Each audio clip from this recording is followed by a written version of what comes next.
Gen Z और business या दोनों एक ही सेंटेंस में फिट बैठते हैं? जेनजी सबसे अच्छा बिजनेसमैन बन सकता है यदि वो कुछ चीजों पे काम कर ले। आज की जेनजी जो बिजनेस कर रही है उसके माइंडसेट में और जो लोग 10 साल पहले या 20 साल पहले बिजनेस करते थे उनके माइंडसेट में क्या बेसिक डिफरेंस है? पहले के जो लोग थे ना, उन्होंने बहुत कठिन समय को देख के बिजनेस शुरू किया। 15 साल का बच्चा है, वो अपनी लाइफ में कुछ करना चाहता है, उसके पास कोई बैकग्राउंड नहीं है, पढ़ाई में बिल्कुल एवरेज है, तो वो अपनी लाइफ की डायरेक्शन कैसे लेके आए? 15 साल के लड़के को ये पता होता है सिगरेट कहाँ मिलेगी, एक 15 साल के बच्चे को ये पता होता है दारू कहाँ मिलेगी, एक 15 साल के लड़के को ये पता होता है आईपीएल में सट्टा कैसे लगाना है। ये सब कुछ पता होता है, पर करियर नहीं पता होता। बिजनेस आपको क्या सिखा देती है जो कोई दूसरी चीज़ कभी आपको नहीं सिखा पाती है? तब बिजनेस आपका बहुमुखी प्रतिभा निकाल दे। मतलब आपको अपनी प्रतिभा को जानना है तो धंधा करना शुरू करो। चित्रेश भाई, जेनजी और बिजनेस क्या दोनों एक ही सेंटेंस में फिट बैठते हैं? बिल्कुल बैठते हैं, और बल्कि मैं तो ये बोलता हूँ कि जेनजी सबसे अच्छा बिजनेसमैन बन सकता है यदि वो कुछ चीज़ों पे काम कर ले। अच्छा। देखिए, एक जेनजी के पास जो सबसे अच्छी समझ है ना, वो है सोशल मीडिया की समझ। और आज बिजनेस को स्केल करने के लिए, बड़ा करने के लिए, ग्रो करने के लिए सोशल मीडिया चाहिए ही चाहिए। यदि आज बिजनेस सोशल मीडिया पे नहीं है, मतलब आप बिजनेस नहीं कर रहे हो एक्चुअल वे में, तो बिजनेस को सबसे फास्ट ग्रो करने का, कम कॉस्ट में ग्रो करने का सबसे अच्छा माध्यम है सोशल मीडिया। और सोशल मीडिया की जितनी अच्छी समझ जेनजी को है, वो समझ आज 40-50 साल वालों को नहीं है। तो यदि जेनजी बिजनेस में आएंगे तो बिजनेस को बहुत अच्छे से बहुत बड़े लेवल पे स्केल कर सकते हैं। कुछ चीज़ों को यदि वो अपने अंदर इंक्यूबेट कर लें, कुछ चीज़ों को अपने अंदर सुधार लें, कुछ चीज़ों को अपने अंदर उतार लें। तो कौन सी ऐसी चीज़ें हैं कि जिसको जेनजी को अपने अंदर सुधारना चाहिए कि जिससे वो एक सक्सेसफुल बिजनेसमैन बन सकें? देखो रोहित भाई, जेनजी के पास है एनर्जी। ठीक है। जब ये एनर्जी एक एक्सपीरियंस के साथ मिलती है तो ये एक बड़ा ब्लास्ट बना सकती है, एक बड़ा गेम बना सकती है।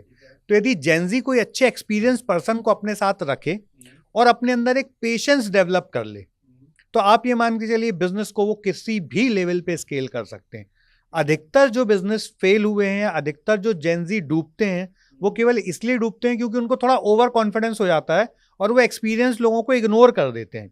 जब वो एक्सपीरियंस लोगों को इग्नोर करते हैं ना, तो उनके बिजनेस में गलतियां होती हैं और वो गलतियां उनको ले डूबती हैं। मैं एग्जांपल से समझाता हूँ। ठीक है। कोई एक्सपीरियंस पर्सन है तो वो आपको है ना, जब भी आप कोई गलत स्टेप ले रहे होगा ना, तो अपने पास्ट एक्सपीरियंस से बताएगा कि यार ये वाला मूव जो तुम्हारा है ये गलत हो सकता है। यदि आप वहां उनसे कन्विंस नहीं हो तो टॉक करो, बात करो, और बातचीत वो करो कि आइदर यू कन्विंस मी और आई कन्विंस यू। वहां ईगो को साइड में रखो, मतलब ईगो को साइड में रख के दोनों एक टेबल पे बैठो और डिस्कशन करो, फेयर डिस्कशन करो। जब फेयर डिस्कशन होगा एक एक्सपीरियंस पर्सन के बीच में और एक एनर्जेटिक पर्सन के बीच में, फेयर डिस्कशन होगा ईगो को साइड में रख के, तो सही रिजल्ट, सही पॉइंट पे बात आएगी।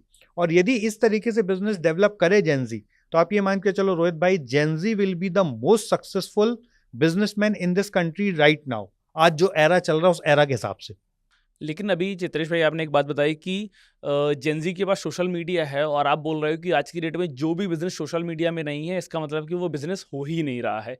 लेकिन आप देखो कि हमारी कंट्री में एक ट्रेडिशनल बिजनेस का ना बहुत बड़ा दौर रहा है और एक बहुत बड़ी मार्केट है। आप देखो कि छोटे छोटे शहरों में आज भी लोग छोटी सी जगह पे बैठ के करोड़ों रुपए का व्यापार कर रहे हैं। उनको कोई सोशल मीडिया से मतलब नहीं, उनको कोई मार्केटिंग से लेना देना नहीं है। तो केवल सोशल मीडिया के बेसिस पे अगर जेनजी अपना बिजनेस बना रही है तो ज़्यादा चांसेस ये भी तो हैं कि वो बिजनेस तुरंत डूब जाएगा। क्योंकि आप सपोज करो आप एक ब्रांड लेके आए हो, सोशल मीडिया पे आपने मार्केटिंग की, आपने 3-4 इन्फ्लुएंसर्स को लेके आए, आपने अपनी सेलिंग की, आपने अपनी वैल्यूएशन बनाई। कल के दिन कोई दूसरा ब्रांड आता है सेम कॉन्सेप्ट लेके, क्योंकि अब तो सब दिख रहा है, सेम कॉन्सेप्ट लेके कोई दूसरा ब्रांड आ जाता है और आपके ब्रांड को डाउन कर देता है, तो भाई आपका बिजनेस जिस स्पीड से गया उसी स्पीड से नीचे आ गया। बहुत अच्छा सवाल है रोहित भाई, इसको मैं थोड़ा डिटेल में समझाना चाहूंगा। ठीक है। मैंने जो एक बात और बोली कि जेनजी अपने साथ कोई एक्सपीरियंस पर्सन को ले, ओके, है ना? ठीक है। तो बिजनेस, मार्केटिंग, ये सब सेकंड स्टेप पे आती हैं। फर्स्ट स्टेप पे आता है अच्छा प्रोडक्ट डेवलप करना। कोई भी बिजनेस फेल हुआ हो, फेल ही होने का सबसे बड़ा कारण था कि उन्होंने पहले प्रोडक्ट को डेवलप नहीं किया और दबा के मार्केटिंग कर ली। जब प्रोडक्ट ही अच्छा नहीं था और जितनी बड़ी मार्केटिंग हुई तो उसने प्रोडक्ट को किल कर दिया। यदि प्रोडक्ट बहुत अच्छा बना हुआ है और बहुत अच्छा बनने के बाद उस पर मार्केटिंग की गई, तभी वो सर्वाइव करेगा। मतलब इसको और स्टेप बाय स्टेप डिकोड करते हैं अपन। यदि आप बिजनेस कर रहे हो, चाहे आप सर्विस में हो या प्रोडक्ट में हो, सबसे पहले ये आइडेंटिफाई करो कि आप प्रोडक्ट क्या बना रहे हो या सर्विस क्या दे रहे हो। जो प्रोडक्ट आप बना रहे हो, क्या वैसा प्रोडक्ट कोई और बना रहा है? यदि बना रहा है तो और भी अच्छी बात है। अब आप उसमें एक्स्ट्रा क्या इनोवेशन कर सकते हो, उसमें क्या एक्स्ट्रा वैल्यू दे सकते हो, वो सर्च करो। वो सर्च करने के बाद आप अपनी एक यूनिक आइडेंटिटी बनाओ, एक यूनिक प्रोडक्ट बनाओ, एक यूनिक सर्विस बनाओ। ये होने के बाद सबसे पहले बिना पैसा जलाए, बिना खर्चा किए, अपने क्लोज्ड सर्कल में उस बिजनेस को शुरू करो। ठीक है। कोई एग्जांपल से ले लें। मान लो आपने अचार का बिजनेस शुरू किया, सबसे पहले वो अचार अपने क्लोज सर्कल के लोगों को दो, उनसे फीडबैक लो। फीडबैक लेने के बाद उस फीडबैक में जो कमियां मिल रही हैं, उन कमियों को सुधारो और फिर उसको फीड फॉरवर्ड करो, नेक्स्ट लेवल पे प्रोडक्ट बनाओ। फिर प्रोडक्ट बनाया, फिर और लोगों को टेस्ट कराया, फिर और लोगों ने टेस्ट करके फिर कुछ फीडबैक दिए, कुछ कमियां बताई, फिर उसको सुनो और उस पर काम करो। जब ये 4-5 बार सर्कल रोटेट होके आपका प्रोडक्ट बनेगा ना, फिर जब प्रोडक्ट आपके क्लोज सर्कल में जाएगा और क्लोज सर्कल वाले रेफरेंस देके नए लोगों के पास पहुंचेंगे, और जब ये रेफरेंस का गेम शुरू होगा ना, तब आप समझो कि आप प्रोडक्ट के लिए अब तैयार हो गए हो। जब तक आपका प्रोडक्ट कोल्ड कस्टमर के पास नहीं पहुंच रहा विदाउट मार्केटिंग, तब तक आप ये मान के चलो कि आपका प्रोडक्ट अच्छा नहीं बना है। जब आपका कस्टमर आपके प्रोडक्ट का एडवोकेट बन जाए, आपके प्रोडक्ट का सेल्समैन बन जाए, तब आप मान के चलो कि आपका प्रोडक्ट आप सही तरीके पे डेवलप हो गया है। जब ये फर्स्ट स्टेप हो जाए, उसके बाद आप social media marketing, branding, brand identity, IP creation, ये सब बाद का स्टेप है। इसके पहले तो आपको इन सब चीजों में पढ़ना ही नहीं चाहिए। तो जब ये फर्स्ट स्टेप क्लियर हुआ, अब इसके बाद आप अच्छी टीम बनाना शुरू करो। अच्छी टीम का मतलब है जो काम आप करते हो वो काम डेलीगेट करो, और वो काम को करने के लिए आपसे अच्छा कॉम्पिटेंट आदमी ढूंढ के लाओ और उस आदमी को काम डेलीगेट करो। और आपका अब केवल एक ही काम है, लोगों से मिलना, अपने नेटवर्क को एक्सपांड करना और एक्सपांशन अपॉर्चुनिटी की तलाश करना। जब ये सेकंड स्टेप क्लियर हो जाए, नीचे की टीम आपकी सेट हो जाए, अब ब्रांडिंग और मार्केटिंग की कहानी शुरू होती है।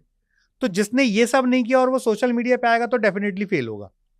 और जिसने इसको सबको शॉर्ट आउट कर लिया, अपने प्रोडक्ट, हीरो प्रोडक्ट को आइडेंटिफाई कर लिया, क्योंकि first product will not be the last product of your company.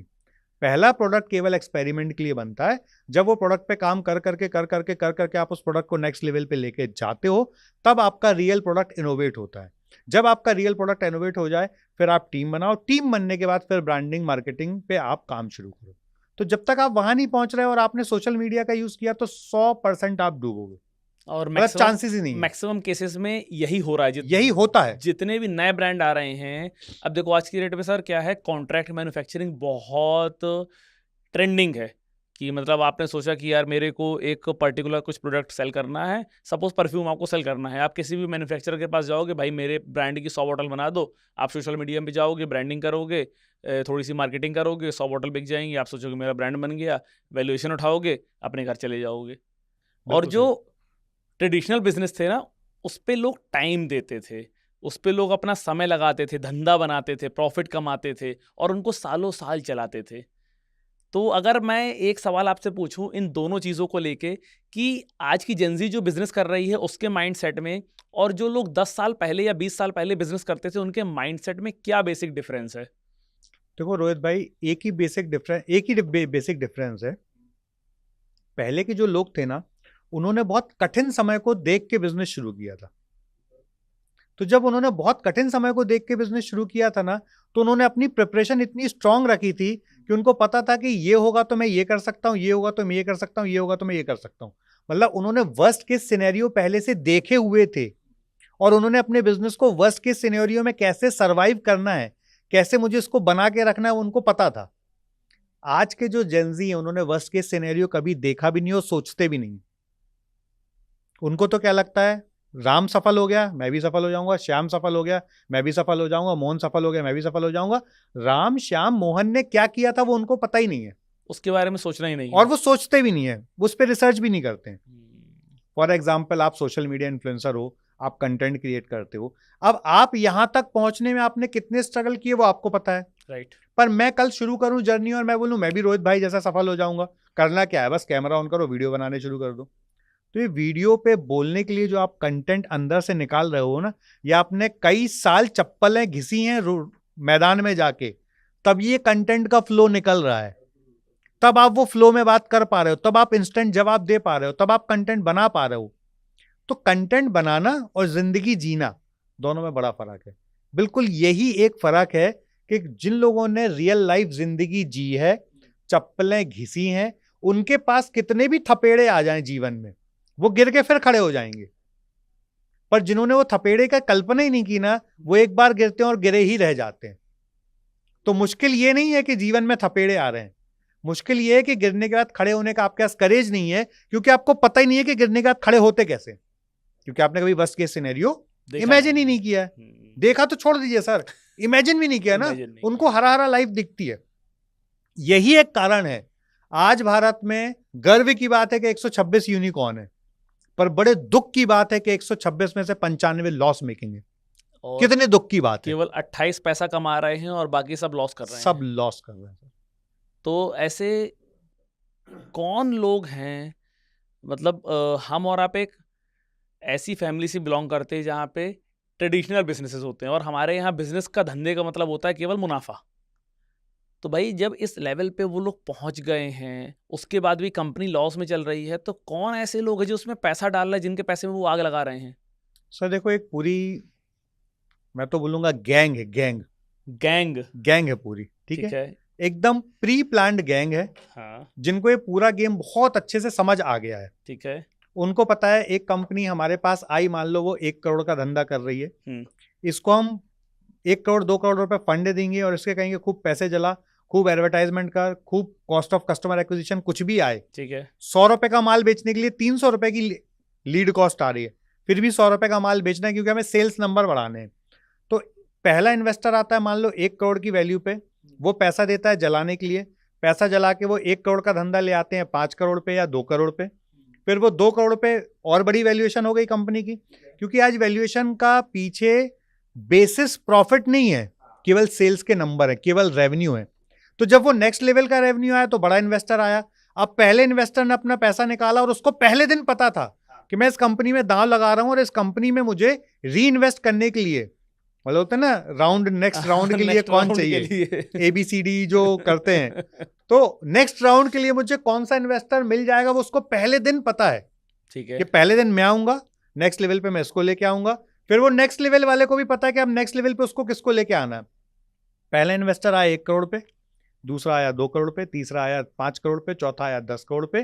तो जब 10 करोड़ पे आया ना, तब तक कंपनी में जो फाउंडर था उसकी इक्विटी तो 2-5% बची।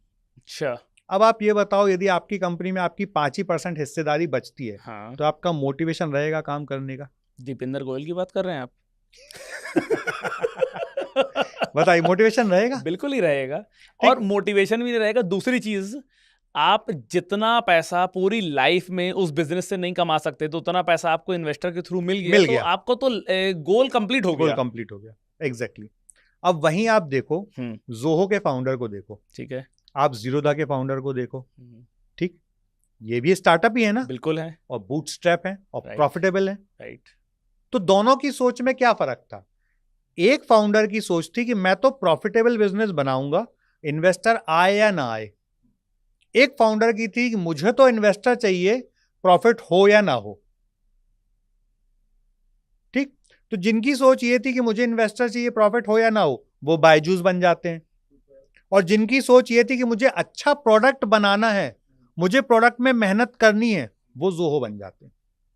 Okay, I am very proud कि हमारे इंडिया में जोहो जैसे फाउंडर हैं जो गांव में जाके अपना इंस्टीट्यूट बना रहे हैं, गांव के लोगों को रोजगार दे रहे हैं, और वो लोगों को शहर नहीं लेके आए, वो रोजगार को गांव में लेके गए, लेके चले गए। और उससे भी प्राउड की बात है कि वो 10वीं 12वीं पास बच्चों को ट्रेनिंग देते हैं कि ये तुम हमारे यहाँ कैसे काम कर सकते हो। उन्होंने IIT के लोग नहीं ढूंढे, उन्होंने IIM के लोग नहीं ढूंढे, उन्होंने गांव के लोगों को सक्षम बनाया, अपनी टेरिटरी के लोगों को सक्षम बनाया और उनको अपॉर्चुनिटी दी।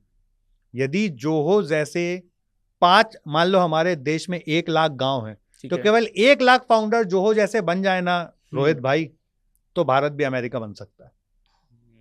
केवल 1 लाख लोग चाहिए हमें जोहो की सोच वाले, जो ये सोचे कि यार मुझे अपने गांव में रोजगार देना है, गांव के लोगों को रोजगार देना है।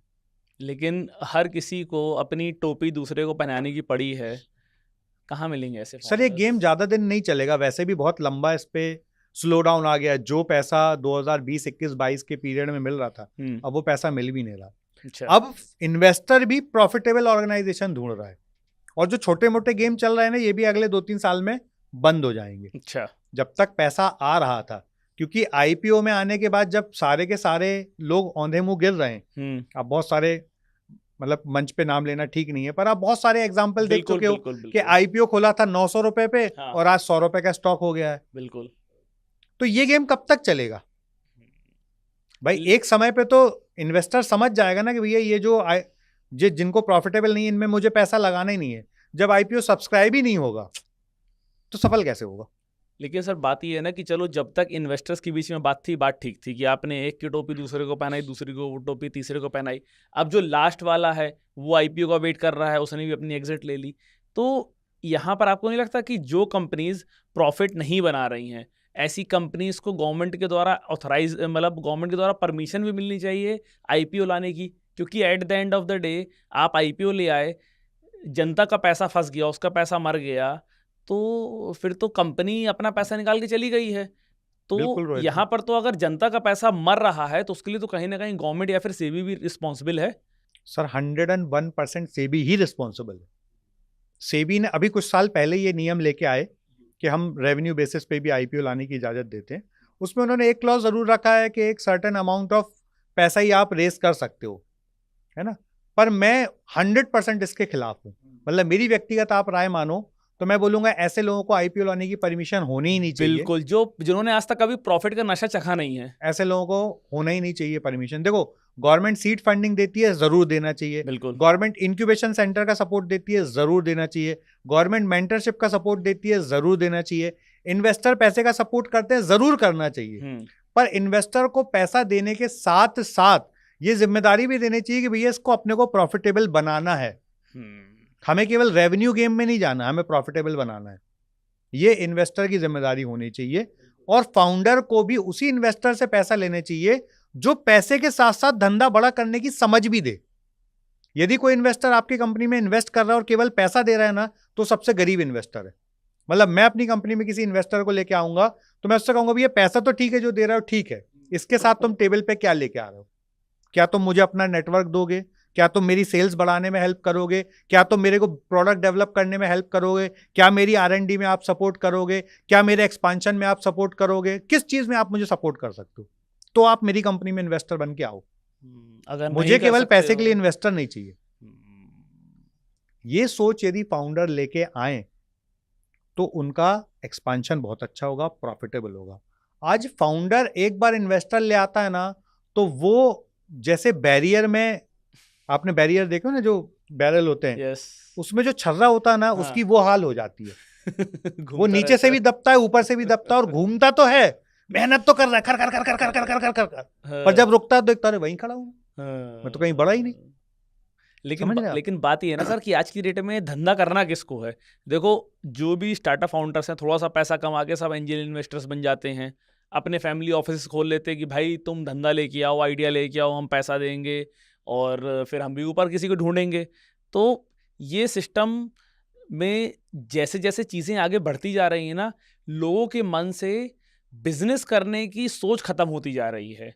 जैसे जो मेरा अगला सवाल है वो जेनजी के लिए ही था कि जैसे जेनजी को क्विक मनी बहुत पसंद है, उसको मेहनत नहीं करनी, उसको ये 15 साल धंधा नहीं चलाना, 20 साल धंधा नहीं चलाना, उसको चाहिए कि 1 साल 2 साल के अंदर मेरे पास पैसा आ जाए।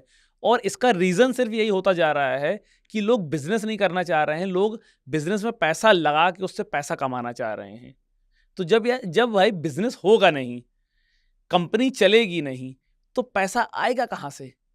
रोहित भाई, एक कड़वा सच पता क्या है? क्या? इसकी जितनी बड़ी हाइप क्रिएट कर दी है ना, हाँ। इतना बड़ा एक गेम है ही नहीं। और मेरे ख्याल भारत में 5 करोड़ से ज्यादा SMEs MSMEs हैं। हाँ है। 5 करोड़ में स्टार्टअप अभी पूरे इंडिया में लाखों की संख्या में ही रजिस्टर हुए हैं। बिल्कुल। और उन लाखों में भी 95% तो रजिस्टर होने के बाद काम ही नहीं कर रहे हैं, अगले 5 साल में बंद हो जाते हैं। अब बच्चे केवल 5%। बिल्कुल ठीक है। तो ये जो 5% का नंबर है ना, ये हजारों में ही है अभी। तो एक तरफ हजारों का नंबर और एक तरफ 5 करोड़ MSMEs। पर ये जो 1000 वालों को जो सोशल मीडिया ने हाइप दे दी है ना, हाँ। इसके कारण यूथ मिसगाइड होता है। नहीं, मिसगाइड हो रहा, और जो एमएसएमईज वाले हैं वो उनको देख के अपने ऊपर शक कर रहे हैं कि यार हम क्या कर रहे हैं। मतलब क्योंकि उनकी जो लाइफ होती है ना वो बड़ी फैसिनेटिंग लगती है कि यार 2 साल में 100 करोड़ की कंपनी बनाई, 3 साल में 50 करोड़ का धंधा बनाया, 50 करोड़ में 5 रुपए नहीं कमाया। अब लेकिन वो उस बंदे को सोचने पे मजबूर कर देता है जिसने 1 करोड़ रुपए लगाए हैं, फैक्ट्री चला रहा है और 5 साल से केवल 1 लाख रुपए महीना कमा रहा है। अब उसको वो अपना 1 लाख रुपए अभी तक तो अच्छा लग रहा था, लेकिन अब उसको वो 1 लाख रुपए अच्छा नहीं लगेगा, क्योंकि वो क्या बोलेगा कि यार मुझे 5 साल हो गए, मैं 1 लाख रुपए, 1.25 लाख रुपए, 1.5 लाख रुपए कमा रहा हूँ, और यार वो कल का लड़का आया और वो 5 करोड़, 50 करोड़, 100 करोड़ की कंपनी बना गया। रोहित जी, जो बात आप बोल रहे हो बिल्कुल सही है, पर ये बात आज से कुछ सालों के पहले तक बिल्कुल सही थी। अच्छा, आज वो सही नहीं रह गई है। ओके। आज हर बिजनेसमैन को ये कहानियां पता चल गई हैं कि भले 50 करोड़ का धंधा कर रहा है पर ये शायद 60 करोड़ के कर्जे में है। समझ रहे आप?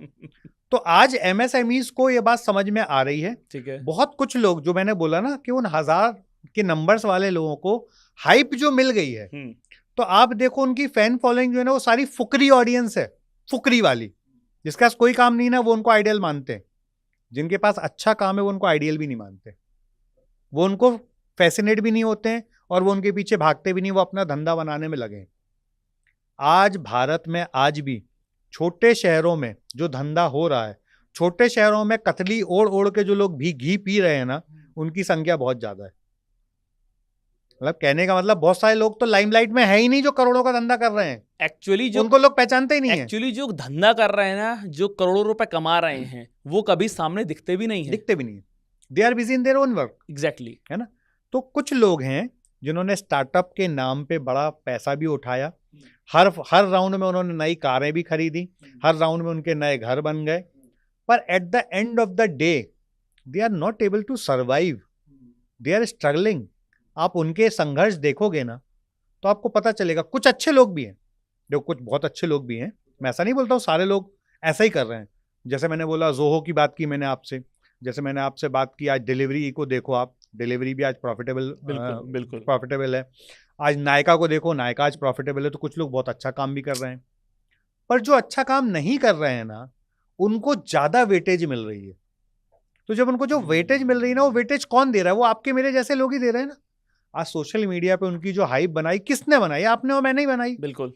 तो यदि हमारे जैसे जो भी कंटेंट क्रिएटर हैं वो इन चीजों को थोड़ा गहराई से एक्सपोज करें, तो ये जो आप बोल रहे थे ना कि लोग ये देख के कि यार वो सफल हो गया है, तकलीफ हो रही है, वो उनको तकलीफ होना थोड़ा कम हो जाएगी। वैसे एक्चुअल बिजनेसमैन को तकलीफ बिल्कुल नहीं है। एक्चुअल बिजनेसमैन को पता है कि भैया ये बबल है, जिस दिन फटेगा उस दिन इनको कोई पहचानेगा भी नहीं। उनको पता है बबल है, लेकिन एक होता है ना मूड स्विंग्स, कि मतलब कभी आप को लगता है, कभी आप अपने काम से परेशान हो तो आप ऐसी चीज़ें देख के ना और वो हो जाते हो कि यार मैं क्या कर रहा हूँ यहाँ पे, मैं अपनी लाइफ के साथ क्या कर रहा हूँ। उनको पता है कि वो अपनी लाइफ में बहुत अच्छा कर रहे हैं, उनसे बहुत बेटर कर रहे हैं, लेकिन उसके बाद भी फोमो क्रिएट होता है ना कि यार मैं कुछ मिस तो नहीं कर रहा हूँ। रोहित भाई, उनको ही होता है जो खुद की क्षमताओं को नहीं जानते। देखो, जो बिजनेसमैन खुद की क्षमताओं को जानता है ना, वो अपने बिजनेस के अलावा इन सारी चीजों में दिमाग ही नहीं लगाता। वो सुनता सब है, ठीक है, पर दिमाग नहीं लगाता। वो अपने धंधे को कैसे बिल्ड करना है उस पर रहता है।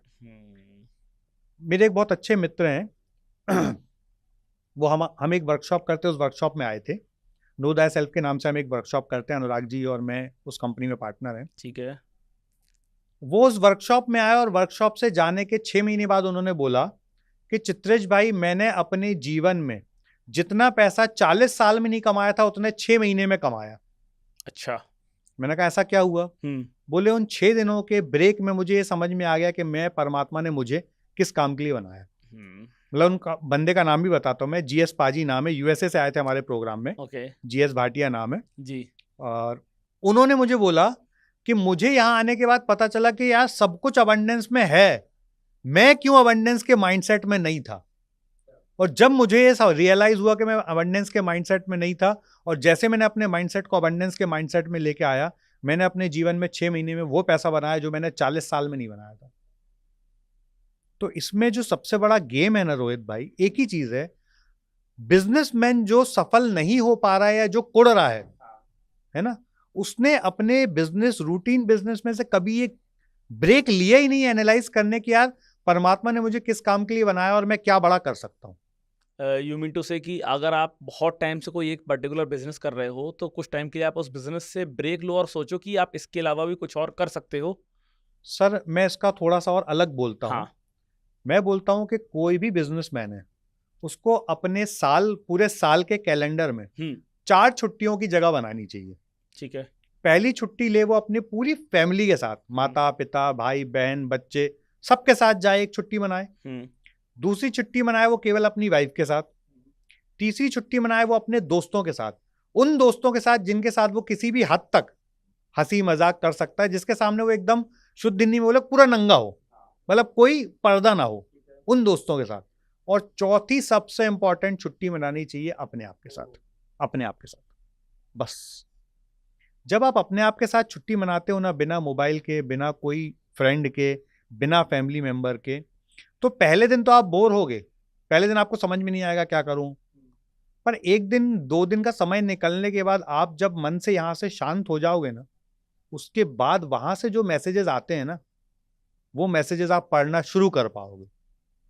आप देखो जितने भी लोग भयंकर सफल हुए हैं, चाहे आप स्टीव जॉब की बात कर लो, चाहे आप फेसबुक के फाउंडर की बात कर लो, वो भारत आए, नीम करोली बाबा के दरबार में गए और फिर सफल हुए। क्यों?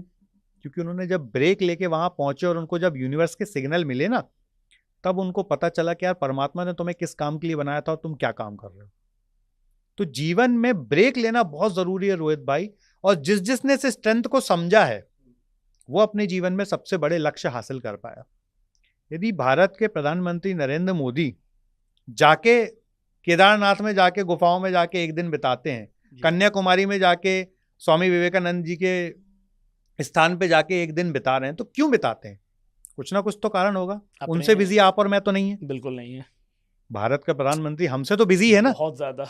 तो यदि वो समय निकाल सकते हैं अपने रूटीन जीवन में से, यदि वो सुबह उठ के मेडिटेशन ध्यान कर सकते हैं, यदि वो किताबें पढ़ सकते हैं, तो यदि बिजनेसमैन नहीं कर रहा तो ये उसका एक्सक्यूज है। कर तो सकता है, एक्सक्यूज है कि मैं बहुत बिजी हूं। बहुत बिजी। अबे तू बहुत बिजी होके भी अपनी जीवन सही नहीं कर पा रहा तो काय का बिजी? सही बात है। तो केवल रोहित भाई, जो भी लोग बेचैन होते हैं ना, जो भी लोग दूसरों को देख के परेशान होते हैं, हैरान होते हैं, कंपैरिजन करते हैं, वो वही लोग करते हैं जिनको अपनी इनर स्ट्रेंथ पे भरोसा नहीं है, या जो अपने आप से सेटिस्फाइड नहीं है। इनर स्ट्रेंथ पे भरोसा नहीं है। भरोसा नहीं तभी सेटिस्फाइड नहीं है। और जिस दिन वो अपनी इनर स्ट्रेंथ को इवेल्युएट कर लेंगे, पहचान लेंगे, इवॉल्व कर लेंगे, उस दिन उनको ये सारी चीजों से मोह हट जाएगा। उनको फिर पता होगा कि मुझे 5 साल में ये जगह मैं पहुंच जाऊंगा, मुझे मेरी स्ट्रेंथ पे पता है। यदि मान लो मेरे जीवन का उद्देश्य है कि मुझे 10,000 करोड़ कमाना है, ठीक, यदि मेरे अंदर शांति है ना, तो मैं शांत दिमाग से प्लान कर लूंगा कि यार यहां पहुंचने के लिए मुझे ये काम करने, इन काम के लिए मुझे ये तैयारी करनी है, ये तैयारी के लिए मुझे ये रिसोर्स चाहिए। अब मैं पहले रिसोर्स डेवलप करूंगा, फिर ये तैयारी करूंगा, फिर यहां पहुंचूंगा, फिर यहां पहुंचूंगा, फिर यहां पहुंचूंगा। इस चीज में मुझे 5 साल लगेगा। तो 5 साल डट के वही काम करेगा। किसी भी बड़े सफल आदमी से आप पूछो, किसी भी, तुम्हारी सफलता के क्या राज, तो एक बात जरूर बोलेगा कि मैं बुक्स पढ़ता हूं और मेडिटेशन करता हूं। देखो, मैं 10-20 करोड़ कमाने वाले को सफल नहीं मानता।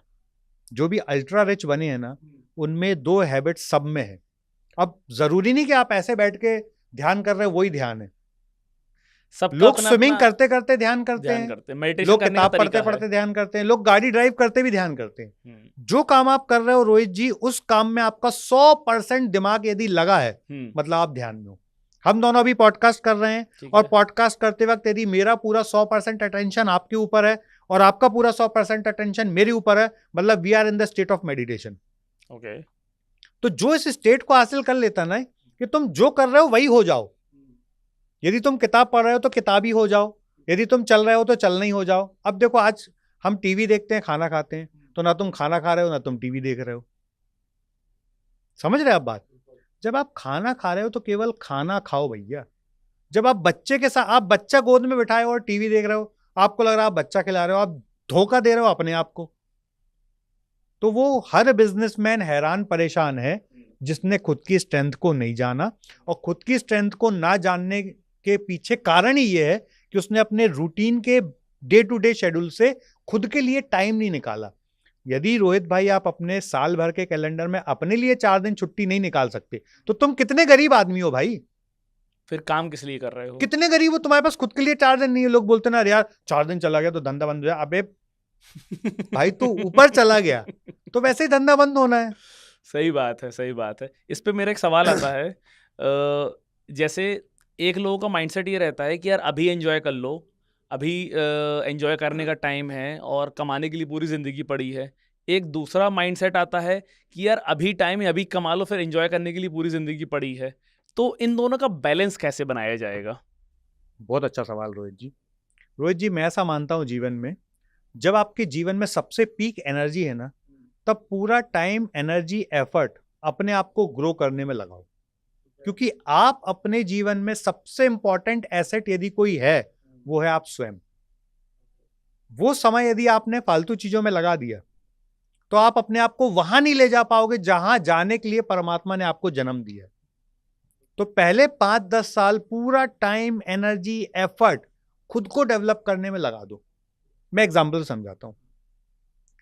मान लीजिए भाई वीडियो शूट करते हैं, है ना। अब मान लीजिए वीडियो शूट करते हैं और इनको 50,000 रुपए महीने मिलता है फॉर एग्जाम्पल। ठीक है। कोई शूट करने वाला ऐसा भी है, ऐसा भी होगा जो 5 करोड़ रुपए ले रहा होगा, बिल्कुल। और कोई आदित्य धर भी है हम्म। जो 5,000 करोड़ बना रहा होगा। बिल्कुल। तो वो आदित्य धर कैसे बना? उसने अपने आप के ऊपर काम किया। उसने जीवन के पहले 5-10 साल दूसरों के पास असिस्टेंट बन बन के मेहनत की, सीखा, अपने ऊपर काम किया। अब आज वो जब 5,000 करोड़ एक एक फिल्म में कमा रहा है, अब वो जीवन में क्या नहीं हासिल कर सकता? बताओ, क्या शौक नहीं कर सकता? सब कुछ कर सकता है ना। बिल्कुल कर सकता है। पर यदि ये भाई, एग्जाम्पल के लिए ले रहा हूँ सर, दोस्त दिल पे मत लेना। अब यदि ये भाई आज 50,000 कमा रहा है और 50,000 में ये सोचे कि मेरे को तो 40,000 उड़ा देने, ठीक है, ठीक, तो ये कभी आदित्य धर बन पाएगा? कभी नहीं बन पाएगा। तो मैं ये बोलता हूं हर युवा से, जीवन भर शौक कर सकते हो यदि आपने जीवन में 10 साल मेहनत कर ली। ठीक है। और पहले 10 साल मेहनत नहीं की तो जीवन भर आपको नौकरी ही करनी पड़ेगी, किसी और की गुलामी ही करनी पड़ेगी। आप अपने पैरों पे कभी खड़े हो ही नहीं पाओगे। क्योंकि सीखने की जो सबसे अच्छी एज होती है ना, वो 24-25 साल तक ही सीखने की बेस्ट एज होती है। उसके बाद आपकी एनर्जी ड्रेन होना शुरू हो जाती है। जैसे ही आप 30 क्रॉस हुए तो आपकी शरीर में वो ऊर्जा नहीं रह जाती, आपके दिमाग में वो शार्पनेस नहीं रह जाती कि आप डिसीजन अच्छे ले पाओ। तो जब आप 17-18 साल से 25 साल के पीरियड में हो ना, उस समय जीवन को पूरा झोंक दो अपने आप को ग्रो करने में, अपने आप को डेवलप करने में, अपने आप को नेक्स्ट लेवल पे लेके जाने में। एक बार जब आप मार्केट के बेस्ट पर्सन बन जाओ ना, मतलब यदि आप गड्ढा खोद रहे हो ना, तो गड्ढा खोदने में भी इतने बेस्ट हो जाओ कि साला तुम रहते दिल्ली में और मुंबई वाला बुलाए कि भैया उसको बुलाओ यार, वो सबसे अच्छा गड्ढा खोदता है। यदि आप गार्डनिंग भी करते हो ना, तो इतनी अच्छी गार्डनिंग करो कि मुकेश अंबानी बुलाए कि यार मेरे गार्डन में तो मुझे वही आदमी चाहिए। यदि आप कार भी चलाते हो ना, तो ऐसी कार चलाओ कि आपको टाटा बुलाए कि भैया मेरे यहां तो इसी को चाहिए।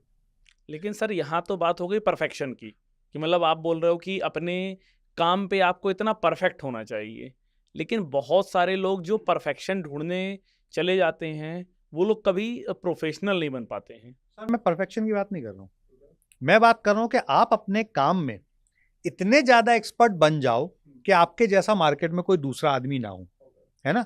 मतलब आप शुरुआत के 5-10 साल, क्योंकि उसी समय पे आप अच्छी मेहनत कर पाओगे। जो आपने मुझे पूछा कि आज कमाओ और कल शौक करो या आज शौक करो कल कमाओ, है ना, तो मैं उसके संदर्भ में ये बात बोल रहा हूं कि जीवन में जब आपकी ऊर्जा है तब जम के दबा के पैसा कमा लो, जम के दबा के अपनी स्किल्स को बना ले, जम के दबा के आदमी बन जाओ, वो स्किल वाले आदमी बन जाओ कि आपकी पूछ परख होने लगे, फिर आपके लिए हर शौक कदमों पे होगा। लेकिन इस पे मैं एक एग्जांपल आपको देता हूँ। एक बंदा था, तो उसने अपनी लाइफ में बहुत मेहनत की, मतलब सब कुछ हासिल किया, और सब कुछ हासिल करने के बाद जब वो अपने दोस्तों के साथ बैठ के वो चीज़ बता रहा था कि यार आज मेरी कंपनी की वैल्यूएशन इतनी, आज मैं इतना पैसा कमा चुका हूँ, तो उसके दोस्त बोलते हैं चलो पार्टी करते हैं। तो वो बोलता नहीं यार, पार्टी में तो नहीं जा सकता, मैं दारू पी नहीं सकता हूँ, और बीपी की शिकायत है, डॉक्टर ने मना किया है। तो कहता चलो कोई बात नहीं, कुछ मीठा खाते हैं। तो कहता है यार मीठा भी नहीं खा सकता, मुझे शुगर हो गई है। फिर उसके बाद सोचे चलो कोई बात नहीं, बीपी की प्रॉब्लम है और ये दिक्कत है, हम लोग कहीं घूमने चलते हैं। तो कहता नहीं यार मैं ट्रैवल तो कर ही नहीं सकता, मुझे तो हार्ट डिसीज़ है, मेरी तो ओपन हार्ट सर्जरी हो चुकी है। तो उसका दोस्त बोलता है कि भाई तुमने इतना सारा कमाया, जब तुमने लाइफ अपनी एंजॉय भी नहीं की, सारे सेक्रीफाइस किए, आज तुम्हें जब सब कुछ मिल गया है उसके बाद भी तुम कुछ एंजॉय नहीं कर पा रहे हो। और एक तरफ मैं हूँ, मैंने भले ही पैसा कम कमाया लेकिन मैंने तब भी थोड़ा एंजॉय किया, आज भी थोड़ा एंजॉय कर रहा हूँ और एक बैलेंस्ड लाइफ जी रहा हूँ। अब बताइए ये बात कहाँ तक जायज़ है? बिल्कुल सही बोल रहे हैं रोहित जी आप। मैं ये नहीं बोल रहा हूँ आप एंजॉय मत करो, मैं ये बोल रहा हूँ कि जीवन के पहले 5-7 साल में, यदि 25 साल के बाद ही किसी को हार्ट अटैक हो रहा है, 25 साल के बाद ही किसी को डायबिटीज हो रही है, 25 साल के बाद ही कोई दूसरी बड़ी बीमारियों से परेशान है, मतलब उसने अपनी लाइफ में डिसिप्लिन से जिंदगी जी ही नहीं। देखिए जितनी भी डिजीजेस होती हैं ना, जितने भी आपने नाम लिए, 10 में से 9 डिजीज लाइफस्टाइल डिसऑर्डर हैं या फिर उनके सोचने के तरीके के कारण हुए हैं। आज साइंस ये बोलती है 90% डिजीजेस साइकोसोमेटिक हैं। साइकोसोमेटिक मतलब आपकी सोच के कारण बनी है, इवन कैंसर भी। ये साइंस बोलता है, मैं नहीं बोल रहा हूं। तो मैं ये बिल्कुल नहीं बोलता हूं आप एंजॉय मत करो लाइफ में, मैं बोल रहा हूं कि पहले जीवन के 5 से 10 साल अपने आप को ग्रो करने में लगाओ। तो यदि आप 18 साल के हो तो 28 साल तक ग्रो कर लो, फिर सारे ऐशो आराम करो। मैं तो बोल ही नहीं रहा हूं कि आप जीवन भर केवल काम करो और एंजॉय बिल्कुल मत करो। पहले 10 साल आदमी बनो, पहले 10 साल अपने आप को नेक्स्ट लेवल का बना लो। जिस भी फील्ड में आप करियर बनाना चाहते हो उस फील्ड के एक्सपर्ट बन जाओ। अमूमन लोग क्या करते हैं, आपने एमबीए किया, आपको एक जॉब मिल गई मान लो 5 लाख रुपए महीने की, ठीक है। अब आपको 5 लाख रुपए महीने की जॉब मिली, अब आप इसमें कंफर्ट जोन में आ जाते हो। ओके। अब आपने सीखना कर दिया बंद, जो पैसा मिल रहा है ना आप उससे सेटिस्फाइड हो, सीखना कर दिया बंद। ठीक है।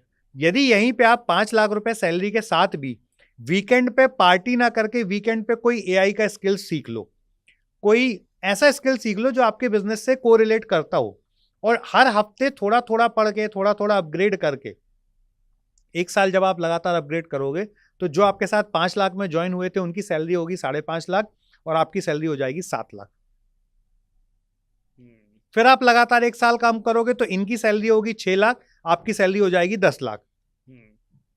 क्योंकि उसने वो 2 दिन जो उसको मिलते थे ना एक्स्ट्रा, उन 2 दिनों में एंजॉयमेंट के साथ साथ सीखा भी, अपने आप को अपग्रेड किया, अपने आप के ऊपर टाइम दिया, अपने ऊपर इन्वेस्टमेंट किया। तो जब ये चीजें आप करते हो ना, जो मैंने पहले भी बात बोली फिर से बोलता हूं, आपकी सबसे इंपॉर्टेंट एसेट क्या है? आप खुद। हाँ। आप आंख बंद करके एनालाइज करो रोहित भाई, जितने भी ऐसे लोग आपके सर्कल में हैं जिन्होंने अपने आप को अपग्रेड करने के लिए समय दिया है, वो सब अच्छा पैसा बना रहे हैं, अच्छी ग्रोथ कर रहे हैं, और जिन्होंने अपने आप को समय नहीं दिया, कंफर्ट जोन में आ गए, वो सब वहीं पे पड़े हुए। आई एग्री, है ना? तो मैं हमेशा इस बात को बहुत स्ट्रांग एडवोकेसी करता हूं कि जीवन के पहले 10 साल जब आप करियर शुरू कर रहे हो, उन 10 सालों में अपने आप को एक्स्ट्रा ऑर्डिनरी बनाने में टाइम लगाओ। ठीक है। जब पूरी दुनिया एंजॉय कर रही है ना, उनको एंजॉय करने दो, आप उसको मत देखो, आप इसको देखो कि आप खुद को कैसे बड़ा बना सकते हो। फिर वो मुकाम आता है रोहित जी कि आप अपनी चॉइस के कस्टमर ढूंढोगे। मतलब मैं हमेशा ये बोलता हूं, यदि आप अपने ऊपर अच्छे से काम करते हो ना, तो आपको कभी कस्टमर ढूंढने नहीं जाना पड़ता, कस्टमर आपको ढूंढते हुए आता है और आप सिलेक्ट करते हो कि इस कस्टमर के साथ मैं काम करूंगा, इसके साथ नहीं करूंगा। अपने आप को उस लेवल पे बनाओ। तो जितने भी लोग आज इस बहकावे में हैं ना कि आज जीवन जी लो, कल की क्या, वो कल जी भी नहीं पाएंगे, वो कल जीने के पहले ही गारंटी से बोल रहा हूं सर मैं। और मैं ऐसे इस पे नाम नहीं ले सकता हूं, नहीं तो मैं 10-20 नाम आपको यहां गिना दूं। अच्छा। कि जो ये बोलते थे ना कि हाँ। अरे 2 दिन की जिंदगी है। हाँ। ठीक, चलो एक आध नाम गिना देते आशिकी फिल्म आई थी आपके और मेरे टाइम पे। हाँ। है ना? हाँ। आशिकी मूवी के हीरो और हीरोइन दोनों, हाँ। ठीक, दोनों टॉप पे पहुंच गए थे उस समय पे। उस समय की वो one of the biggest hit थी। आज राहुल रॉय का भी कुछ दिन पहले मैंने एक रील देखी, एक इन्फ्लुएंसर के साथ काम कर रहा था 5-10 हजार रुपए के लिए।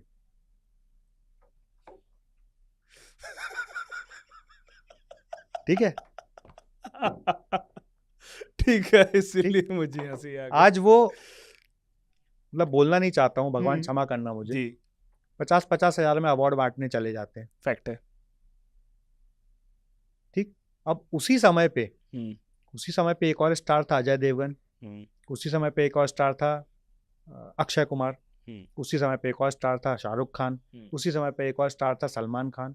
इन सब ने ऐसा नहीं लाइफ एंजॉय नहीं की, पर उन्होंने उस समय पे इनको सक्सेस नहीं चढ़ी थी, इन्होंने दिन रात मेहनत की।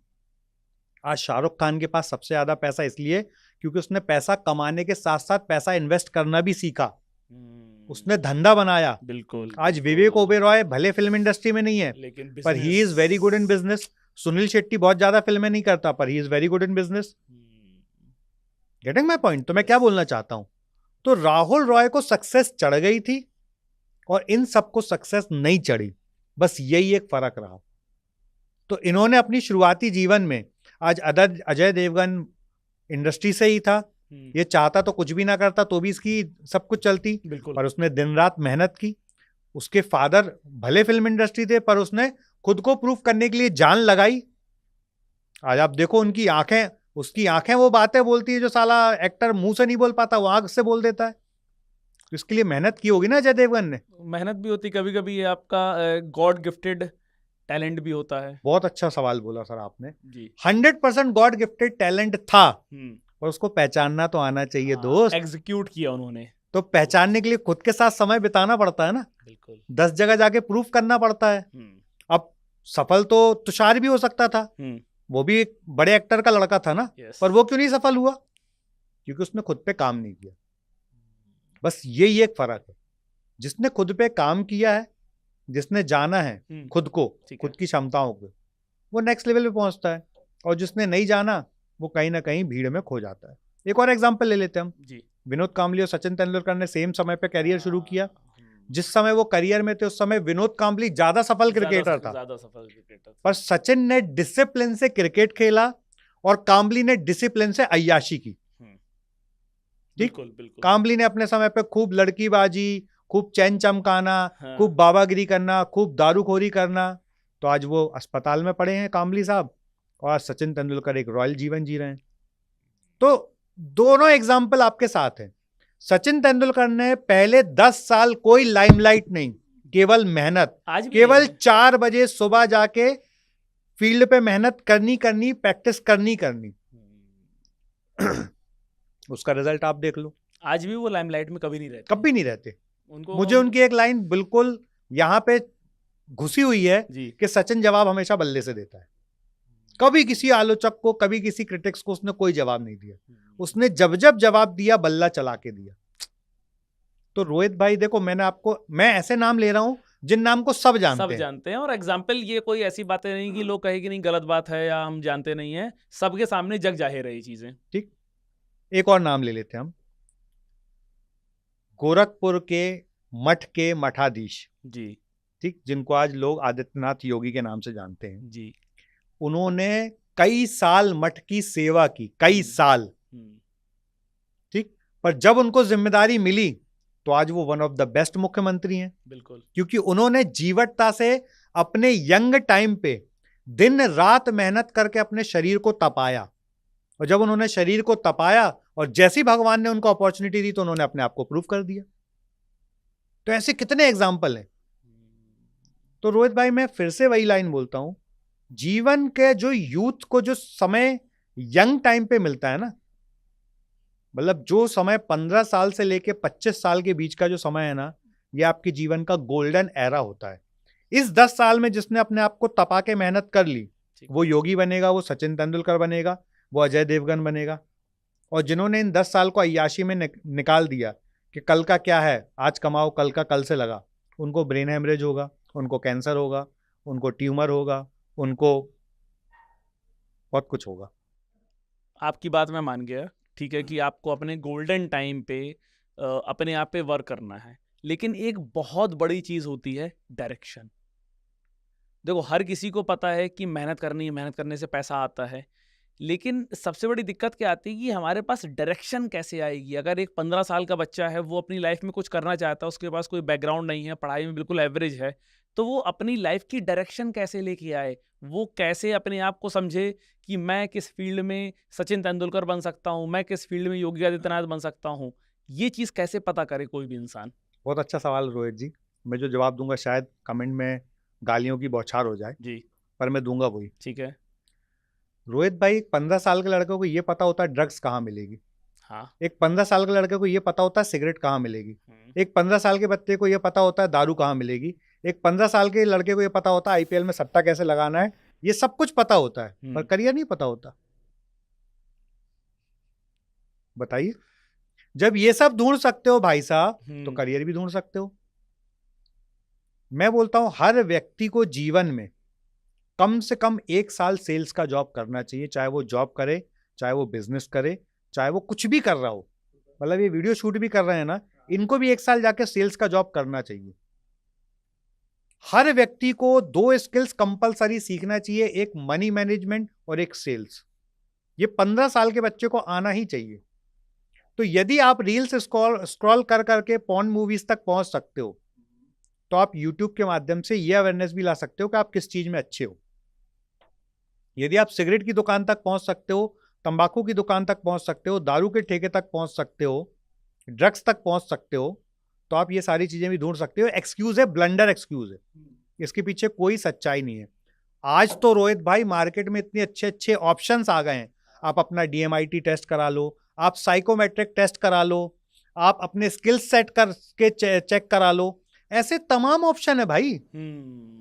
तो ये वर्क जो करते करना चाहता है उसके लिए सब ऑप्शन है। ये सारे काम करते हैं। सर ये काम करते हैं कि नहीं करते मुझे नहीं पता, ठीक है। पर ये आपको डिसीजन लेने में हेल्प करते हैं, ये बहुत मुझे 100% पता है। हाँ, ये भी सही बात है। देखो, जब आपको कुछ नहीं पता था, हाँ। जब आपको कुछ भी नहीं पता था, आप ब्लैंक थे, तो आप डिसीजन नहीं ले पा रहे थे।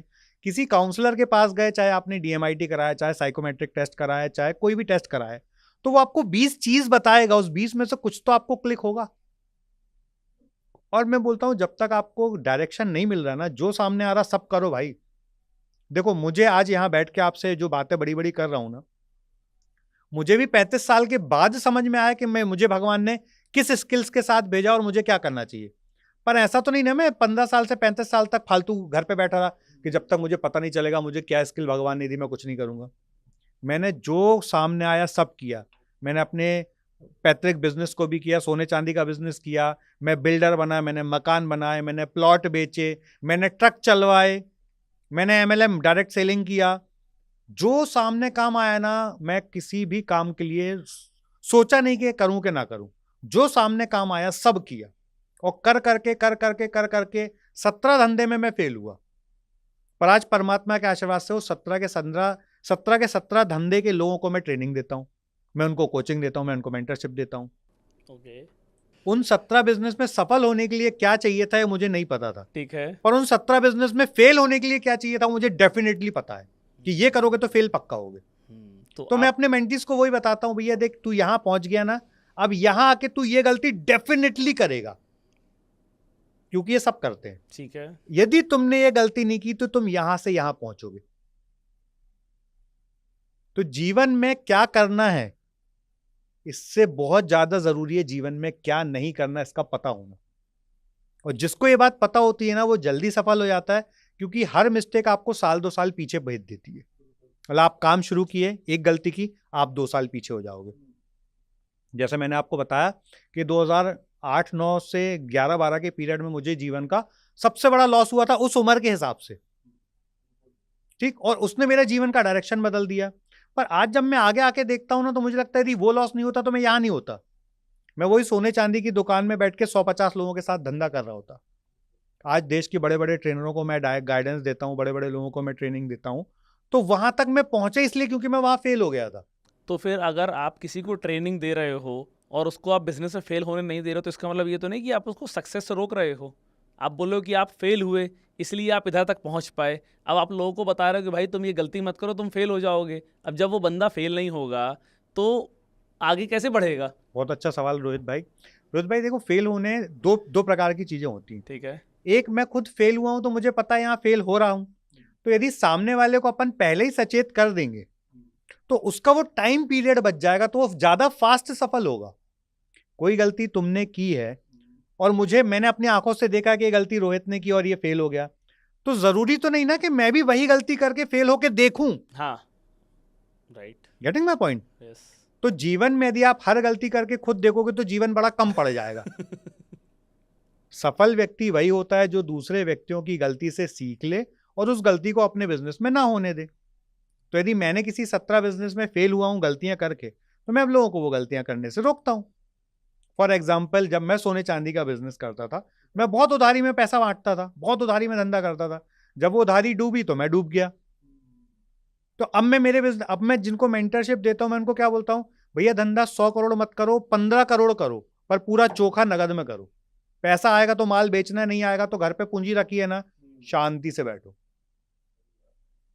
ठीक। हम हर साल मान लो 10 की जगह 20 करोड़ का धंधा करते हैं। 20 करोड़ में कमाओगे क्या? आप 2 ही करोड़ कमाओगे ज्यादा से ज्यादा।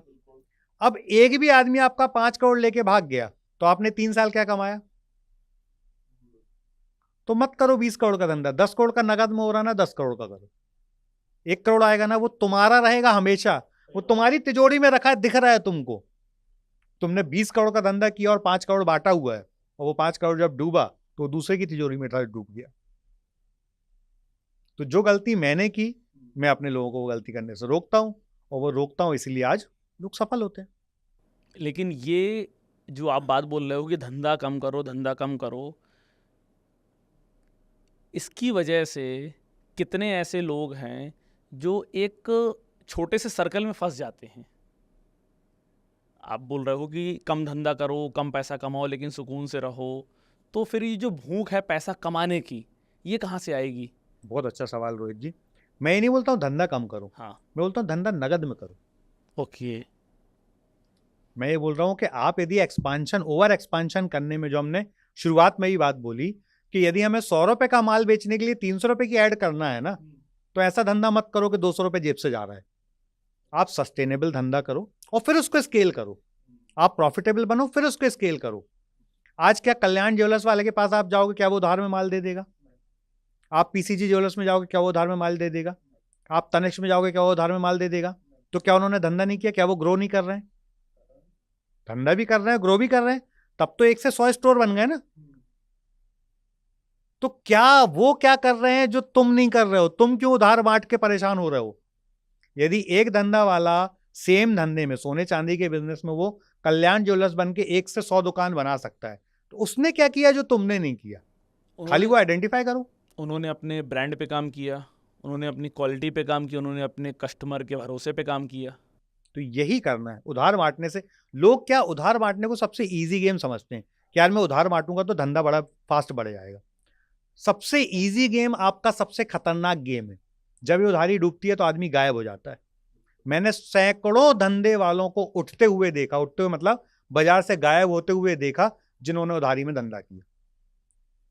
और मैंने सैकड़ों लोगों को सफल होते देखा जिन्होंने उधारी में धंधा नहीं किया।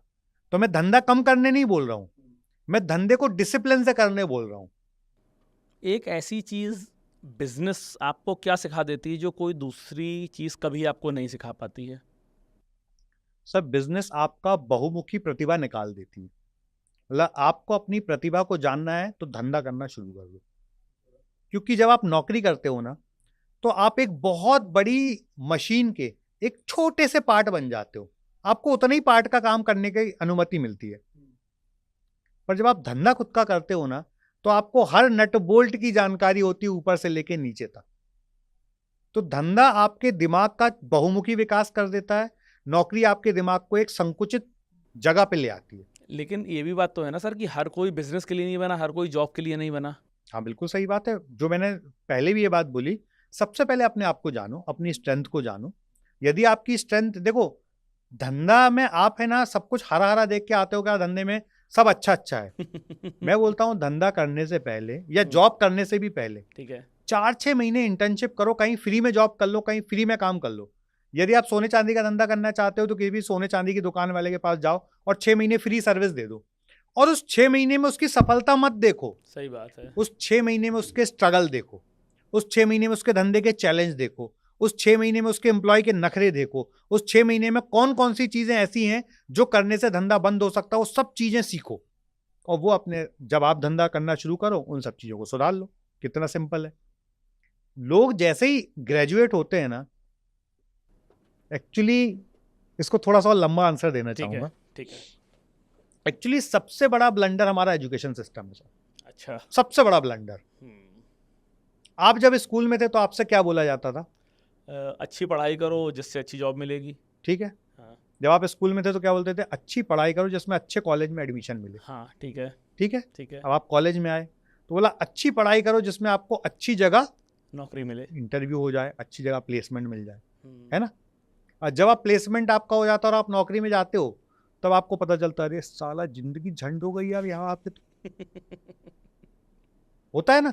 बिल्कुल होता है। हमें बचपन से जो ये सिखाया जाता ना, अच्छी पढ़ाई करो ये अच्छा हो जाएगा, अच्छी पढ़ाई करो अच्छी लुगाई मिल जाएगी, अच्छी पढ़ाई करो अच्छी नौकरी मिल जाएगी, ये यहाँ से कल्चर ही गलत जाता है।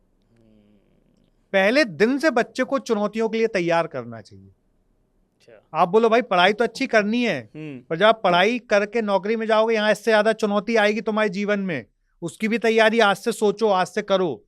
कैसे करोगे तैयारी? जो नौकरी करता है जाके उसके साथ बैठो उठो समय बिताओ, रोज 1 घंटे नियम से जाओ जॉब वाले के साथ समय बिताओ, उसके बाजू में डेस्क में जाके खाली चुपचाप बैठो और देखो उसकी जीवन में कितनी भसड़ है, कितने चैलेंज है, कितना प्रेशर है। जब आप बचपन से वो चीजें देखोगे ना, मतलब जब आपको समझ आ जाती है जब से वो चीजें देखोगे ना, तो वो चीजें जब आपके साथ होंगी तो नॉर्मल लगेगी आपको। फिर आपको नौकरी में डिप्रेशन नहीं आएगा, फिर आपको नौकरी में खींच नहीं आएगी, फिर आपको नौकरी में तकलीफ नहीं होगी, क्योंकि वो नॉर्मल है। किसी भाई साहब, कोई भाई साहब पुलिस की नौकरी कर रहे थे, वो मिले और बोले कि यार बहुत प्रेशर है जॉब में। तो मैंने उनसे पूछा भाई साहब जब आपने इसका इंटरव्यू दिया था तो कितने लोग आए थे? बोले 2.5-3 लाख थे। मैंने कहा उसमें से कितने सिलेक्ट हुए? बोले 250 लोग। मैंने कहा प्रेशर है ना, जो लोग सिलेक्ट नहीं हुए तो उनसे जाके पूछो प्रेशर क्या होता है। फिर मैंने कहा ये ब्रह्म ज्ञान आपको कब मिला कि पुलिस की नौकरी में बहुत टेंशन होगा? बोले तो मुझे पहले से पता था। मैंने कहा फिर तुमने पुलिस की नौकरी क्यों चूज कर ली भैया, जब तुम्हें पता था कि यहाँ 15-18 घंटे काम करना पड़ता है? पहले नहीं पता था क्या? बोले पता था। मैंने कहा फिर क्यों? और जब सब कुछ पता होते हुए कर रहे हो तो फिर आप टेंशन क्यों? तो जो काम कर रहे हो या तो उस काम से प्यार कर लो, या जिस काम को करते हो उस काम उस जिससे प्यार करते हो उसको अपना काम बना लो। देखिए आज मैं जो काम करता हूं, मतलब जैसे आज मैं कंसल्टेशन करता हूं, मैं 12-15 घंटे बैठ के कंसल्टेशन कर सकता हूं और मुझे कोई थकान नहीं होगी और कोई प्रेशर नहीं होगा, क्योंकि ये काम करने में मुझे मजा आता आ है। रहा है। ठीक। मैं अनुराग जी के साथ कंपनी में पार्टनर हूं, हमारी एक कंपनी है अनुराग वेलनेस मूवमेंट प्राइवेट लिमिटेड, ठीक है। जिसमें हम एक वर्कशॉप करते हैं जिसका नाम ही है नो दाई सेल्फ। ओके। उस वर्कशॉप में आप यकीन नहीं मानोगे रोहित भाई, 1 लाख से 1.5 लाख रुपए हम लेते हैं, 4-4 महीने आगे के एडवांस बुकिंग होती हैं, जीरो मार्केटिंग कॉस्ट पे, जीरो। मतलब ये मैं ओपन मंच में बोल रहा हूँ, हम कोई मार्केटिंग नहीं करते और हर बैच में 100 लोग आते हैं। और क्लाइंट कहाँ से आता है फिर ये? अब सोचो आप कहाँ से आता होगा। या तो फिर जो आपने पहले क्लाइंट्स को ट्रेन किया हुआ है वो उस चीज़ की पब्लिसिटी करते हैं और लोगों को बोलते हैं कि यार एक बार जाके ट्राई करो। ये वहीं से आता है जो मैंने पहले जवाब दिया। हमने 1.5 साल कोई काम नहीं किया, केवल प्रोडक्ट बनाया। ठीक है। 30,000 रुपए से शुरू किया था प्रोडक्ट, ये कोर्स प्रोग्राम 30,000 रुपए से शुरू किया था और आज हम 1,00,000-1.5 लाख रुपए का बेच रहे हैं। हर बार कस्टमर हमें जो फीडबैक देता था हम उस पर काम करते थे, उस पर सुधार करते थे, फिर नया लॉन्च करते थे। 3 दिन का शुरू किया था, 3 दिन से करते करते आज हम 6 दिन का प्रोग्राम कर रहे हैं। 6 दिन के प्रोग्राम में 4-4 महीने की हाउसफुल बुकिंग है हमारे पास, जीरो मार्केटिंग। वहीं से क्योंकि प्रोडक्ट इतना दमदार बनाया था कि जो एक्सपीरियंस लेके जाता है वो जाके 4 लोगों को भेजता है।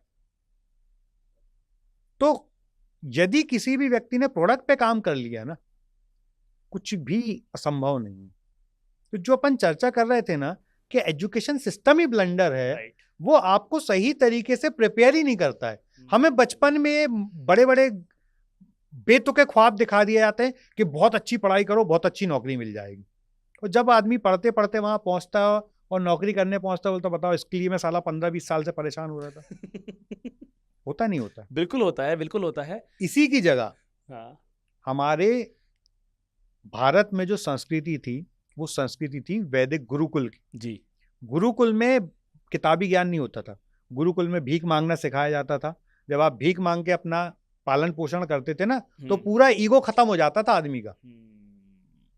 ठीक। खुद अपने कपड़े धो, खुद अपना खाना बनाओ, खुद जंगल से आके लकड़ी लेके आओ, गुरुजी के पैर दबाओ, गुरुजी के घर के काम करो।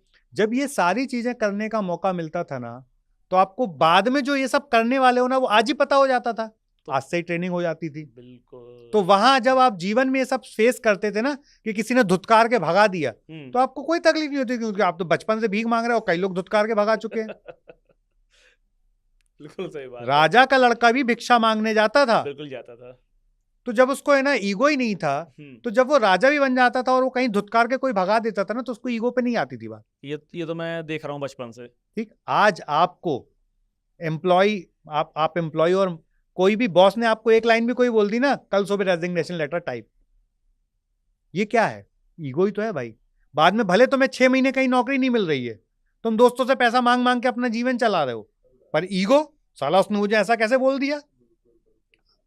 मतलब आपकी हैसियत कुछ भी नहीं है, आपकी कॉम्पिटेंसी कुछ भी नहीं है, आपकी स्किल्स कुछ भी नहीं है, पर ईगो इतना बड़ा है ना कि किसी ने कुछ बोल दिया तो अपन सहन नहीं करेंगे भाई। लेकिन यहाँ पर तो सर बात सेल्फ रिस्पेक्ट की भी आती है ना, कि आप सेल्फ रिस्पेक्ट दांव पे रख के तो सारा काम नहीं कर सकते। मैं सेल्फ रिस्पेक्ट दांव पे लगाने की बात करी नहीं, मैं ईगो की बात कर रहा हूँ। सेल्फ रिस्पेक्ट में और ईगो में बहुत बड़ी फर्क होता है। ठीक है। यदि आपने कोई गलती की है तो ही कोई सामने वाला कुछ बोलेगा। ठीक है। और सामने वाला बिना गलती के बोल रहा है, मतलब आप सही जगह पे नहीं हो। तो ईगो में और सेल्फ रिस्पेक्ट में बड़ा फर्क है। जिसने ये एवेल्युएट करना सीख लिया कि ईगो क्या है और सेल्फ रिस्पेक्ट क्या है, उसको ये तकलीफ आएगी नहीं। ओके। आज की डेट में एक नया वर्ड बहुत हम लोग सुन रहे हो सकता है आपने भी सुना होगा, वर्क लाइफ कल्चर। और 25 साल के लोग, 30 साल के लोग, 35 साल के लोग वर्क लाइफ कल्चर के बारे में बात कर रहे हैं कि हम तो कॉर्पोरेट मजदूर बन गए हैं, और 9 to 5 जॉब से अच्छा तो हम कोई छोटा मोटा बिजनेस कर लेते, लेकिन एटलीस्ट यहाँ पर नहीं फंसते। इस मामले में आपका क्या बोलना है? सर मैं इसको कुछ और नजरिए से देखता हूँ और सोचता हूँ। ठीक है। जो मैंने पहले भी आपको बात बोली कि आप जब स्कूल कॉलेज से पास आउट हुए ना, जॉब पे जाओ ही मत। या तो स्कूल कॉलेज में पढ़ते पढ़ते 6 महीने 1 साल की इंटर्नशिप करो, हर गर्मी जब भी समर वेकेशन आते ना कुछ काम करो। और ये मैंने खुद किया, सच बता रहा हूँ रोहित भाई। मैं 8th क्लास पास हुआ था और डोर टू डोर मार्केटिंग करना मैंने शुरू कर दिया था। और वो जो डोर टू डोर मार्केटिंग करने में जो मैंने सीखा ना जीवन में, वो मेरे आज तक काम आ रहा है। मतलब मैं आज आपके पास आऊंगा और आप मुझे रिस्पेक्ट नहीं भी दोगे ना, मुझे घंटा फर्क नहीं पड़ेगा, क्योंकि Chitresh knows very well what is Chitresh. Chitresh की क्या कॉम्पिटेंसी, वो चित्रेश को पता है। रोहित इज्जत दे या ना दे, अपने को कोई फर्क नहीं पड़ता, क्योंकि रोहित की इज्जत से चित्रेश नहीं बना, चित्रेश की मेहनत से बना है। हर व्यक्ति को अपने जीवन में जब जब समय मिलता है, हर स्कूल कॉलेज में 2 महीने की छुट्टी मिलती है, बिल्कुल। उस 2 महीने की छुट्टी में कोई भी पार्ट टाइम काम करो, कुछ भी पार्ट टाइम इंटर्नशिप करो, कोई भी पार्ट टाइम स्किल सीखो। जब ये सारे काम आप करोगे ना, तो आपको जीवन के मेन टाइम पे जब काम करने का मौका मिलेगा ना, तब ये work life culture, work life balance, ये सब भसड़ मन में आएगी नहीं। क्योंकि तब तक आप इतने सीख चुके होगे ना कि आप अपनी चॉइस का काम करोगे। आप कॉर्पोरेट मजदूर नहीं बनोगे। आप यदि कॉर्पोरेट मजदूर भी बनोगे ना, तो बाय चॉइस बनोगे, बाय चांस नहीं बनोगे। आप अपनी लाइफ के डिजाइनर खुद हो, डेस्टिनी नहीं लेके जाएगी। You are having power to design your own life. वो कब होगा? जब आपने पीछे मेहनत की होगी, जब आपने पीछे स्ट्रगल किए होंगे, जब आपने पीछे इंटर्नशिप की होगी, जब आपने पीछे चैलेंजेस फेस किए होंगे, जब आपने पीछे किसी ऐसे व्यक्ति के साथ काम किया होगा जिसके जीवन में बहुत भसड़ रही होगी। जब आप बहुत पहले से सब देख रहे हो तो आपको नॉर्मल लगेगा। बिल्कुल। और कॉर्पोरेट मजदूर भाई, तुम अपनी चॉइस से बने हो ना। कभी कभी चॉइस से, कभी कभी मजबूरियों की वजह से। सर मजबूरी किसी की नहीं होती है, सब फालतू एक्सक्यूज है। ठीक है। यदि आपने 10 नौकरी में से एक नौकरी चूज की, तो वो आपने चूज की है ना, मजबूरी कहां से हो गई? वो व्यक्ति ये बोले कि यार मैं पत्थर तोड़ता हूं क्योंकि मेरा बाप पत्थर तोड़ता है, तो फिर भी चल सकती है बात। तुम पढ़े लिखे होने के बाद ये बात बोल रहे हो कि मैंने मजबूरी में जो नौकरी की है, तो ये तुम एक्सक्यूज दे रहे हो अपने आप को, खुद को एक्सक्यूज दे रहे हो, खुद के फेलियर के एक्सक्यूज दे रहे हो। देखो, जिसके पास अवसर नहीं था वो वहां नहीं पहुंच पाया, अलग बात है। तुम यदि पढ़े हो लिखे होने के बाद जॉब कर रहे हो और ये एक्सक्यूज दे रहे हो, तो यू आर गिविंग एक्सक्यूज। देखो, मैं केवल 12th पास हूं रोहित भाई, केवल 12th पास, और आज मेरे पास MBA के लोग काम कर रहे हैं और मुझसे सैलरी ले रहे हैं। मेरे पास डॉक्टर्स काम कर रहे हैं, एमबीबीएस डॉक्टर्स को मैं सैलरी दे रहा हूं। तो ये तो एक्सक्यूज था ना। राइट। यहां तक पहुंचने के लिए मैंने भी बहुत कुछ खोया है, बहुत कुछ, बहुत बहुत लॉसेस किए हैं। कई रातें ऐसी बिताई हैं जब रात भर सोए नहीं है कि कल सुबह इसको पैसा देना, मेरे पास पैसे नहीं, कहां से लेके आऊं। तो एक्सक्यूज तो मेरे पास भी था। मेरे पास भी मेरे फादर की जमी जमाई दुकान थी, मैं सोने चांदी के धंधे में जा सकता था। जो भी लॉस हुआ था, कुछ नहीं करना था, पापा चाचा के जाके पैर पड़ना था कि चाचा मेरे को इतना लॉस हो गया, मुझे बचा लो, सॉर्ट आउट हो जाता। बिल्कुल। पर मुझे वो लाइफ मंजूर नहीं थी। तो आप तो बोल रहे हो कि लोग जब लाइफ में एक जगह उनको लगता है कि वो स्टक हो गए हैं, उसका रीज़न ये है कि या तो उन्होंने बहुत लेट शुरू किया है, या फिर उन्होंने टाइमली अपने आप को समझा नहीं है। टाइमली अपने आप को समझाना। यदि आपके पास वीकेंड पार्टी करने के लिए समय है तो आपके पास खुद के साथ समय बिताने के लिए कहीं भी आसपास चले जाओ। जैसे मान लो आप दिल्ली रहते हो तो देहरादून चले जाओ, कितना दूर है, 4 घंटे का रास्ता है। बिल्कुल। कहीं भी एक छोटा सा रिसोर्ट की हैसियत नहीं है भाई, छोटी सी धर्मशाला ले लो, वो भी हैसियत नहीं है। गंगा किनारे जाके बैठ जाओ, दिन भर बैठो बस, और गंगा जी का आनंद लो बस। देखो आप शाम तक यदि आपके विचारों में परिवर्तन ना आ जाए तो करके देख लो आप। ट्राई करूंगा मैं ये। आप यहां से किसी भी आसपास के जंगल में चले आओ, पूरे दिन जंगल में केवल समय बिताओ मोबाइल बंद करके। आप देखो यदि आपके विचारों में परिवर्तन ना आ जाए तो जंगल जाने से ही आधी समस्या सॉल्व हो जाएगी। क्योंकि जब आप जंगल जाओगे और पैदल चलोगे और बेयरफुट यदि आप जंगल में चलोगे तो आपकी बॉडी में पूरे पॉजिटिव आयन आ जाएंगे, अर्थिंग हो जाएगी, जिसको साइंटिफिकली अर्थिंग बोलते हैं जी। जापान में कोई आदमी बीमार होता है तो डॉक्टर प्रिस्क्राइब करता है कि कुछ दिन जाके जंगल में बिताओ। अच्छा। Getting my point. आप देखो कई बार डॉक्टर ये बोलता है इसका एटमॉस्फियर बदलो, कोई बीमार होता है तो क्या बोलते हैं, इसका वातावरण बदलो, इसको कहीं घुमाने ले जाओ। जी। क्यों? क्योंकि बहुत सारी चीजें नेचर आपको बताती है जिन चीजों को आप डे टू डे रूटीन में फंसे होने के कारण एवेल्युएट नहीं कर रहे। तो जो भी व्यक्ति कोई भी जॉब में है, कोई भी जॉब में, आप मुझे एक भी आदमी ऐसा बता दो जो वीकेंड में सेलिब्रेशन ना कर रहा हो। सब करते हैं। सभी कर रहे हैं। तो जो वीकेंड में सेलिब्रेशन कर रहे हैं और ये एक्सक्यूज दे रहे हैं ना कि मैं कॉर्पोरेट मजदूर बना हूं, वो सब झूठ बोल रहे हैं, वो अपने आप को झूठ बोल रहे हैं। तो मतलब शाम को दारू पीने वाला इंसान अगर बोले कि मैं कॉर्पोरेट मजदूर हूँ या मेरी लाइफ एक जगह स्टक हो गई है, तो वो उसकी वजह से हो गई है। नहीं, बिल्कुल उसकी वजह से नहीं हुई। हाँ। वो जो उस समय दारू पीने में और पार्टी करने में समय दे रहा है ना, हाँ। वो 4 वीकेंड में से एक वीकेंड अपने आप को समय दे देगा ना तो ये सब सुधर जाएगा।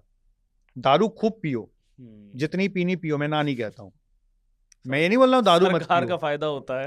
मैं मैं ये बोलता हूं जो भी काम कर रहे हो होश में करो, और वो होश में आने के लिए आपको खुद के साथ समय बिताना बहुत जरूरी है। तो चित्रे भाई, लास्ट में आप क्या लोगों को एक एडवाइस देना चाहोगे?